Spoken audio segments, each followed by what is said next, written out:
Also welcome back to another video. ഇന്ന് എനിക്ക് class ഇല്ല, അപ്പം ഞാൻ വിചാരിച്ചു ഏതായാലും ഒരു ഡേ ഇൻ മൈ ലൈഫ് എടുക്കാന്ന്. ഇന്നിപ്പോൾ ബ്രേക്ക്ഫാസ്റ്റിന് കടലക്കറിയും ദോശയാണ് ഉണ്ടാക്കുന്നത്. അപ്പം ഞാനത് തലേദിവസം കുതിർത്ത് വെച്ച കടലയാണ്. ഇനിയിപ്പം കടലക്കറി ഉണ്ടാക്കണം.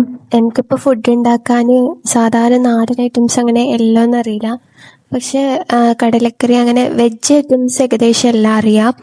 സാധാരണ ഒരു ഫുഡും ഉണ്ടാക്കാത്ത ആളാണ് ഞാൻ.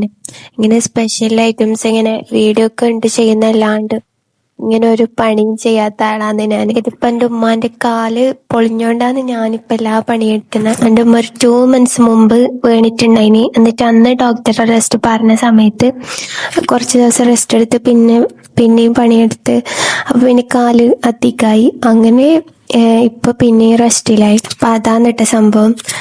ഉമ്മ ഉണ്ടാകുന്ന സമയത്ത് എനിക്കൊന്നും അറിയുന്നുണ്ടായിട്ട. കാരണം ഞാൻ ഉണ്ടാക്കിച്ച ഫുഡ് കഴിക്കും, അങ്ങനെ എണിച്ചിട്ട് ക്ലാസ്സിന് പോകും, വരുമ്പോക്ക് പിന്നെയും ഫുഡ് ഉണ്ടാക്കിയിട്ടുണ്ടാവും, അത് കഴിക്കും. എണ്ണ ഉണ്ടാകുന്ന സമയത്ത് കണ്ണിന്റെ വില അറിയുന്നില്ല പറയുന്നില്ലേ, ആ ഒരു അവസ്ഥയാണ്. ഉമ്മ ഉണ്ടാകുന്ന സമയത്ത് നല്ല നല്ല ഫുഡ് കഴിക്കാം. ഇപ്പൊ ഇത് നമുക്കറിയുന്ന ഫുഡ് മാത്രമല്ലേ ഉണ്ടാക്കാൻ കഴിയും. അങ്ങനെ ഒരവസ്ഥയിലാണ് ഞാനിപ്പോ പോകുന്നത്. അപ്പൊ അതെല്ലാം അവിടെ നിൽക്കിട്ട് ഞാനിപ്പം ദോശ ഉണ്ടാക്കി. എൻ്റെ ദോശ എന്ന് പറയുന്നത് നിങ്ങാരും നോക്കണ്ട, അങ്ങനത്തെ ഒരു ഷേപ്പായിരിക്കും. എനിക്കിങ്ങനെ ചുറ്റിക്കാനൊന്നും എനിക്കറിയില്ല. എൻ്റെ ഉമ്മ ഉണ്ടാക്കുന്ന ദോശയേ അല്ല എൻ്റെ ദോശ. ഞാനിങ്ങനെ കുറേ നോക്കി, പക്ഷെ എനിക്ക് എങ്ങനെയും ആ ഒരു ലെവലിൽ ഞാൻ ചുറ്റിയാൽ വരൂല ദോശ. ഇപ്പൊ ഞാൻ ഒറ്റക്ക് പണിയെടുക്കുന്ന സമയത്ത് ഞാനെല്ലാം പെട്ടെന്ന് തീർക്കാൻ നോക്കും, എല്ലാം ഒന്നിച്ച് ചെയ്യാൻ നോക്കും. അതാണ് ഇപ്പടെ കാണുന്നത്. ഒരു ഗ്യാസിൽ കടലക്കറിക്ക് കടുക് കാച്ചിട്ട് ഒഴിക്കുന്നുണ്ട്, മറ്റേ ഗ്യാസിൽ ദോശയും. ക്ലാസ് ഉണ്ടാകുന്ന സമയത്തിലാണെങ്കിൽ ഞാൻ ഫുഡ് ഉണ്ടാക്കിയിട്ട് ഞാൻ പോവും. പിന്നെ അലക്കാനുള്ള ഡ്രസ്സെല്ലാം 2 ദിവസത്തേക്ക് അങ്ങനെ വാഷ് ചെയ്യും. അത് മാമ വരും വാഷാക്കാൻ. മാമ ഇല്ലെങ്കിൽ അളയമ്മ അവരാരെങ്കിലും വരും, എന്നിട്ട് അങ്ങനെ ചെയ്യും. അപ്പം എൻ്റെ ദോശ റെഡിയായി. കടലക്കറി ഏകദേശം എൻ്റെ ഉമ്മ ഉണ്ടാക്കുന്ന പോലെ തന്നെ ആ ഒരു ടേസ്റ്റിൽ തന്നെ വന്നിനി. പക്ഷെ ദോശ അതെന്തായാലും ആവൂല. പിന്നെ കിച്ചണെല്ലാം ക്ലീൻ ചെയ്തിട്ട് ഞാൻ നേരെ അടിച്ചു വരാൻ വന്ന്. ഇതെല്ലാം എൻ്റെ പണിയാന്ന് ഇട്ട പേപ്പറിൽ. ഇത് ഞാൻ എംബ്രോയിഡറി ചെയ്യുമ്പം അങ്ങനെ പിക്ചർ വരച്ചിട്ട് ട്രേസ് ചെയ്യാൻ പേപ്പറിൽ പിക്ചർ വരച്ചതാണ്. അങ്ങനെ പിന്നെ അടിച്ചു വാരിയിട്ട് വേണം എനിക്ക് ടൗണിലേക്ക് ഒരിക്കൽ പോകാനുണ്ട്. കൊറിയർ അയക്കാനും കുറച്ച് സാധനങ്ങൾ വാങ്ങാനും അങ്ങനെ പോകാനുണ്ട്. കൊറിയർ എടുക്കാനും ഉണ്ട് അയക്കാനും ഉണ്ട്. അങ്ങനെ പിന്നെ അടിച്ചു വാരി കഴിഞ്ഞ് ഞാൻ പിന്നെ കുറച്ച് പേപ്പറും അങ്ങനെ വേസ്റ്റ് എല്ലാം കത്തിക്കാനുണ്ടായിനി. മെറ്റീരിയൽ പീസ്, ഞാൻ അന്നെടുത്ത മെറ്റീരിയൽ പീസ്, അങ്ങനെ കുറേ ഐറ്റംസ് കത്തിക്കാനുണ്ടായിനി. അപ്പൊ അതെല്ലാം ഞാൻ കത്തിക്കാൻ. ഈ അടുപ്പിന്റെ കോലം നിങ്ങാരും നോക്കണ്ട, അത് ഉമ്മാക്ക് വയ്യാത്തോണ്ടാന്ന് അടുപ്പിന്റെ കോലം അങ്ങനെ ആയിനി. ഞാൻ പിന്നെ ക്ലാസ്സിന് പോകുന്നതുകൊണ്ട് എനിക്കൊന്നിനും ടൈം കിട്ടൂല. ആദ്യമായിട്ടാണ് കേട്ടോ ഞാൻ ഈ വേസ്റ്റെല്ലാം ഇങ്ങനെ കത്തിക്കുന്നത്. ഞാൻ ഇങ്ങനത്തെ പണിയൊന്നും എടുക്കലേ ഇല്ല. അപ്പൊ പിന്നെ എടുത്തേ പറ്റൂ. അങ്ങനെ പിന്നെ ഞാൻ ടൗണിലേക്ക് പോവാനിറങ്ങി. ഇത് ഡ്രസ്സാണ് കേട്ടോ, എനിക്ക് കൊറിയർ അയക്കണ്ടേ. അത് ഞാൻ കവറില്ലാത്തോണ്ട് അങ്ങനെ റാപ്പ് ചെയ്തതാണ്. അങ്ങനെ കൊറിയർ ഓഫീസിലെത്തി. ഇപ്പൊ പിന്നെ കൊറിയർ സർവീസെല്ലാം മാറിയോണ്ട് ഇപ്പൊ അവരെല്ലാം ഓൺലൈനായിട്ട് ചെയ്യുന്നോണ്ട് അവിടെ കുറേ സമയം വെയിറ്റ് ആക്കേണ്ട വന്ന്.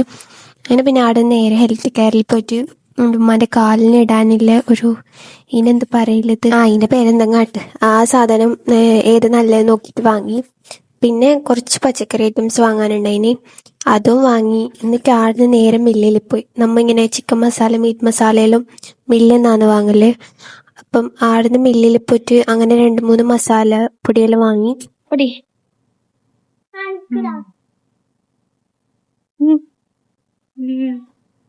ഞാൻ പുരയിലെത്തുമ്പോക്ക് അളാമ്മ വന്നിട്ടുണ്ടായിനി.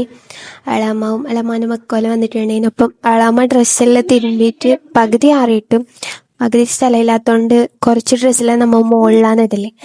അങ്ങനെ ഞാൻ അതിൽ കൊണ്ടിട്ട് അയൽമേലിട്ട്. ഈ ഫ്ലവർ എൻ്റെ ബർത്ത്ഡേന്റെ ഫ്ലവറാണ്, ബൊക്കൻ്റെ. അത് ഞാൻ അങ്ങനെ ഡ്രൈ ചെയ്യാൻ അവിടെ വെച്ചതാണ്. പിന്നെ ഇതെല്ലാം എൻ്റെ ക്രാഫ്റ്റ് ഐറ്റംസ് ആണ്. ഈ ഭാഗത്തേക്ക് ഇപ്പൊ തിരിഞ്ഞ് നോക്കലെന്നെ ഇല്ല. പിന്നെ ഇതാണ് എൻ്റെ മാനിക്യൂൺ. ഇത് പിന്നെ ഞാനിനി യൂസ് ചെയ്യും. ഇവരെൻ്റെ എല്ലാ ഐറ്റംസ് ഇങ്ങനെ നോക്കിക്കൊണ്ടിരിക്കും. എന്നിട്ട് ഓരോന്ന് ചോദിക്കും. ചിലത് ഞാൻ കൊടുക്കും, ചിലത് എനിക്ക് ആവശ്യമില്ലതായിരിക്കും ഇവർ ചോദിക്കലത്. പക്ഷെ എല്ലാ പണിയെടുക്കും, നമ്മ ഒന്നും പറയണ്ട. ഇവിടെ വന്നാൽ ഒരു ഗ്ലാസ് വെള്ളം എടുത്തുണ്ടെന്നേ പറഞ്ഞപ്പോലും അതുപോലും കേൾക്കും എല്ലാം. പിന്നെ എനിക്ക് റെക്കോർഡിലേക്ക് വെക്കാനുള്ള റെക്കോർഡ് വർക്ക് ചെയ്യാനുണ്ടായിനി. അപ്പോൾ അത് ചെയ്യാനിരുന്നു. ഇതിനെ കുറേ ടൈം എടുക്കും. അതിൻ്റെ ഇടയ്ക്ക് ഞാൻ വരച്ചിട്ട് ഓള് ഫുള്ള് നമ്പർ ഇടുന്നതാണ്. ഇതാന്ന് ഞാൻ പറഞ്ഞത്. എന്ത് കാര്യം ചെയ്യുമ്പം അതിൻ്റെ മുമ്പിൽ ഇവർ വന്നിട്ടിരിക്കും, ഞാൻ ചെയ്യാന്ന് പറഞ്ഞിട്ട്. ഈ ഒരു കളർ വീല് നിങ്ങളുടെ വീഡിയോയിൽ കുറേ പ്രാവശ്യം കണ്ടിട്ടുണ്ടാവും. നമുക്ക് അത്രയും ഇത് ചെയ്യാനുണ്ട്. ഫസ്റ്റ് നോട്ട്, പിന്നെ ഡ്രോയിങ് ബുക്ക്, പിന്നെ റെക്കോർഡ്, അങ്ങനെ കുറേ ഇനത്തിലേക്ക് ഇത് ചെയ്യാനുണ്ട്. പിന്നെ ഉച്ചക്ക് നമ്മൾ ഫുഡ് പുറത്തുനിന്ന് ഓർഡർ ചെയ്ത് റഹ്മാനിയൻ മന്തി ഓർഡർ ചെയ്ത് അങ്ങനെ ഉച്ചക്ക് ഫുഡെല്ലാം കഴിച്ച് കഴിഞ്ഞിട്ട് പിന്നെ എനിക്ക് എൻ്റെ ഫ്രണ്ടിൻ്റെ പുരയിലേക്ക് പോകാനുണ്ടായിന്. അപ്പം ഞാനും അളാമ്മയും കൂടിയിട്ടാണ് പോകുന്നത് റിക്ഷയിൽ. പോകുന്നത് എന്തെന്ന് വെച്ചാൽ എൻ്റെ ഫ്രണ്ട് എനിക്ക് മെഷീന് തരാമെന്ന് പറഞ്ഞിനി, സ്റ്റിച്ചിങ് മെഷീനില്ലേ അത് തരാമെന്ന് പറഞ്ഞിനി. അങ്ങനെ അതെടുക്കാൻ പോകുന്നതാണ്. അങ്ങനെ അവളെ പുരയിലെത്തി. അവള് നല്ലോണം സ്റ്റിച്ച് ചെയ്യും. ഇതാന്നിട്ട് എൻ്റെ ഫ്രണ്ടിൻ്റെ മോള് ബിസു. ആള് നല്ലോണം സംസാരിക്കും. എനിക്ക് ഇടയ്ക്കിടയ്ക്ക് മെസ്സേജ് അയച്ചുകൊണ്ടിരിക്കും. ബിസു വാ, ഫോണാ, ഫോട്ടോ എടുക്കുന്നയാ, വീഡിയോ എടുക്കുന്നേ.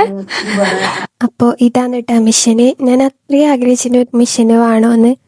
പക്ഷെ എനിക്കിപ്പോൾ പഴയ മിഷനെ പറ്റൂ. ഞാൻ പഠിക്കുന്നതുകൊണ്ട് തന്നെ എൻ്റെ ഡ്രീമിലൊരു മിഷൻ ഉണ്ട്, ഇൻഷാല്ലാ അത് വാങ്ങണം. പിന്നെ ഇനി നിങ്ങൾക്ക് ഞാൻ ലോഡഡ് ഫ്രൈസിൻ്റെ റെസിപ്പി കാണിച്ചു തരാം. ഞാൻ ഉണ്ടാക്കുന്നത് ഇങ്ങനെയാണ് കേട്ടോ. ഞാൻ വീഡിയോ ഇട്ടിട്ട് ഫസ്റ്റ് വീഡിയോ ഇട്ട സമയത്ത് ഇതാണ് കേട്ടോ മില്യൺ അടിച്ചത്. അപ്പോൾ ഫസ്റ്റ് ചിക്കൻ നല്ലോണം മാഗ്നേറ്റ് ചെയ്യണം. സാധാരണ നമ്മൾ മാഗ്നേറ്റ് ചെയ്യുന്ന പോലെ തന്നെ മാഗ്നേറ്റ് ചെയ്തിട്ട് ചിക്കൻ പൊരിച്ചെടുക്കണം. സത്യം പറഞ്ഞാൽ എനിക്ക് ഇങ്ങനെ ഡീറ്റെയിൽ ആയിട്ട് റെസിപ്പി പറഞ്ഞുതരാൻ എനിക്കറിയൂല, അതാ പ്രശ്നം, അളവും കാര്യമൊന്നും. അപ്പം ചിക്കൻ പൊരിച്ചെടുത്തിട്ട് പിന്നെ ഫ്രഞ്ച് ഫ്രൈസ് അത് ഞാൻ ഫ്രോസനാണ് കേട്ടോ എടുത്തത്. അപ്പം എല്ലാവരും ഇങ്ങനെ തന്നെ ലോഡഡ് ഫ്രൈസ് ഉണ്ടാക്കുന്നത് എനിക്കറിയില്ല, പക്ഷെ ഞാനിങ്ങനെയാണ് ഉണ്ടാക്കുന്നത്. ഇങ്ങനെ ഉണ്ടാക്കുന്ന സമയത്ത് നല്ല ടേസ്റ്റാണ്. ഇത് ഞാനിവിടെ കുറേ പ്രാവശ്യം ഉണ്ടാക്കിനി. ഇനി ഇതിലേക്ക് ഒരു സോസ് ഉണ്ടാക്കണം. അതിനൊരു പീസ് ബട്ടർ ഇട്ടിട്ട് അതിലേക്കൊരു 2 സ്പൂൺ മൈദ, 2 സ്പൂൺ ആയിരിക്കും, കുറച്ച് മൈദ ഇട്ടിട്ട് ആ മൈദേൻ്റെ പച്ചമണം മാറുന്നവരൊന്ന് ഇളക്കിയിട്ടടിക്കണം. കട്ട പിടിക്കാണ്ട് ഇളക്കണം. പിന്നെ ഇതിലേക്ക് പാൽ ഒഴിക്കുന്നതുകൊണ്ട് കട്ട പിടിച്ച പ്രശ്നമൊന്നുമില്ല. ഇനി ഇതിലേക്ക് കുറച്ചായിട്ട് പാൽ ഒഴിച്ചിട്ട് നല്ലോണം മിക്സ് ചെയ്യുക. ഈ സമയത്ത് കട്ട പിടിക്കും, അപ്പം അത് പേടിക്കണ്ട, അത് പിന്നെ പോവും.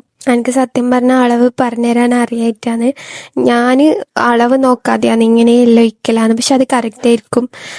ചിലവർക്ക് ഇങ്ങനെ ഒരു കൈ അളവ് എന്ന് പറയുന്നില്ലേ, അങ്ങനെയാണ് എനിക്ക്. അപ്പോൾ അത് നല്ലോണം മിക്സ് ചെയ്തിട്ട് അതിലേക്ക് കുറച്ച് ചില്ലി ഫ്ലേക്സ് ഇല്ലെങ്കിൽ കുറച്ച് മുളകിൻ്റെ പൊടി ഇടാം. പിന്നെ ഇതിലേക്ക് കുറച്ച് ഒറിഗാനോ ഇടാം. അപ്പം നമ്മളെ സോസ് ഇടാൻ റെഡിയായി. ഇനി ഇതെല്ലാം കൂടിയിട്ട് ഒന്ന് സെറ്റ് ചെയ്യണം. അപ്പം ഫസ്റ്റ് സെറ്റ് ചെയ്യാൻ ഒരു ട്രേ എടുക്കുക. പിന്നെ അതിലേക്ക് നമ്മൾ ഉണ്ടാക്കിച്ച സോസില്ലേ, ലെയറിങ്ങെല്ലാം നമ്മളെ ഇഷ്ടത്തിനനുസരിച്ച് ചെയ്യുക. അപ്പം ഞാൻ സോസ് ഫസ്റ്റ് ഒഴിച്ച് ഇതിലേക്ക് കുറച്ച് ഫ്രഞ്ച് ഫ്രൈസ് ഇട്ട്, പിന്നെ ഇതെനിക്ക് ഞാൻ ഫ്രഞ്ച് ഫ്രൈസ് വാങ്ങുമ്പോൾ കിട്ടിയതാണ്, എന്തോ പൊടി, അതും ഞാൻ അതിലേക്ക് ഇടലുണ്ട്. ഞാൻ എപ്പോഴും അത് വാങ്ങുമ്പോൾ അതിൻ്റെ ഒക്കെ കിട്ടുന്ന തന്നെ, അപ്പം അത് ഇടലുണ്ട്. പിന്നെ ഇത് മയോണീസും ടൊമാറ്റോ കെച്ചപ്പും പിന്നെന്ത് ചില്ലി സോസ് തോന്നുന്നു, അത് മിക്സ് ആക്കിയതാണ്, അതും ഒഴിച്ച്. ഇനി പൊരിച്ച് ചിക്കൻ ഇടാം. പക്ഷെ ഞാൻ ഇതിലിട്ടിട്ട് ഞാൻ ലാസ്റ്റാണ് ഇട്ട്. കഴിഞ്ഞ വീഡിയോയിലെല്ലാം ഞാൻ ചിക്കനും അങ്ങനെ എല്ലാം ലെയർ ആയിട്ടാണ് ഇട്ടത്. പിന്നെയും ഫ്രഞ്ച് ഫ്രൈസ് ഇട്ടിട്ട് സെയിം സ്റ്റെപ്പ് റിപ്പീറ്റ് ചെയ്യണം. ഇതാണ് ഞാൻ പറഞ്ഞ ലോഡഡ് ഫ്രൈസിന് നമുക്ക് ലെയർ ചെയ്യുന്ന സമയത്ത് നമ്മളെ ഇഷ്ടത്തിനനുസരിച്ച് ലെയർ ചെയ്യുക. ചിലർക്ക് ചിക്കൻ കൂടുതൽ ഇടുന്ന ഇഷ്ടമായിരിക്കും, ചിലവർക്ക് ചിക്കന് കുറവായിരിക്കും, ഫ്രൈസ് കൂടുതലായിരിക്കും. അങ്ങനെ നമ്മളെ ഇഷ്ടത്തിനനുസരിച്ചിട്ട് നമുക്ക് ലെയറിങ് ചെയ്യാം. അങ്ങനെ ഞാൻ ഇതിലേക്ക് ചിക്കൻ ഇടുന്നുണ്ട്. ചിക്കൻ പൊരിച്ചിട്ട് ഇടുമ്പോഴാണ് എനിക്ക് കൂടുതൽ ടേസ്റ്റായിട്ട് തോന്നുന്നത്. ചിലവർ കോൺഫ്ലോറിൽ അങ്ങനെ ചെയ്യുന്നതും കാണലുണ്ട്, പക്ഷെ എനിക്ക് ഇങ്ങനെ ചെയ്യുമ്പോഴാണ് ടേസ്റ്റായിട്ട് തോന്നിയത്. അങ്ങനെ പിന്നെ ഇതിലേക്ക് കുറച്ച് ഉള്ളിയും കൂടി ഇടുന്നുണ്ട്. ഉള്ളി ഇട്ടാൽ ഇടയ്ക്കിടയ്ക്ക് ഇങ്ങനെ കടിക്കുന്ന സമയത്ത് നല്ല ടേസ്റ്റാണ്. പിന്നെ നേരത്തെ ഉണ്ടാക്കിച്ച മയോണീസിൻ്റെ ആ സോസും അങ്ങനെ ഇഷ്ടമില്ലല്ലോ അതിലേക്ക് ഒഴിക്കുക. ഇപ്പം നമുക്ക് എത്ര മയോണീസ് വേണ്ട അങ്ങനെ അതിലൊഴിക്കുക. പിന്നെ നിങ്ങൾ ഇതെന്തായാലും ഉണ്ടാക്കി വെക്കണം, ഇത് നല്ല ടേസ്റ്റാണ്. ഇവിടെ ഞാൻ ഇടയ്ക്കിടയ്ക്ക് ഇത് ഉണ്ടാക്കലുണ്ട്. അപ്പോൾ ഇന്നത്തെ വീഡിയോ ഇത്രയേ ഉള്ളൂ. Thanks for watching.